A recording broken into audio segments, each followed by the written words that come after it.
Now, government buildings are reported to be on fire in the Libyan capital, Tripoli, as demonstrators demand an end to the 41-year rule of Colonel Gaddafi. The son of the Libyan leader blamed opposition groups and outsiders for instigating the protests. The army is reported to be using live ammunition against demonstrators, with international organizations putting the current death toll at over 200.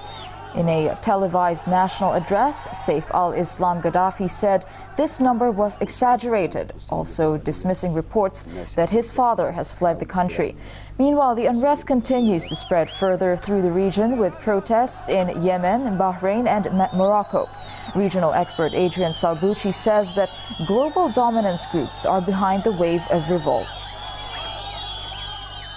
They might be getting rid of a 30, 40 or 50-year-old regime, but many of these countries, certainly in Egypt, certainly in Libya, certainly in Tunisia and in Bahrain, they might be getting themselves into just as bad or even worse trouble if they don't really understand the social processes going on and the powerful interests that may be driving them from outside of the Middle East. Because I think this ties into a more global pattern where we have to understand the major geopolitical long-term planning emanating from such organizations as the Council on Foreign Relations, the Trilateral Commission, and the Bilderberg Group, who have for decades been fighting the Arab world and have been fighting the sovereign nation state as an institution on a global basis. So in a way, if they can get rid of these strong men, whether it be Hosni Mubarak in Egypt or Colonel Gaddafi in Libya, and try to transition, as I was saying before, to a more liberal, chaotic, and more controllable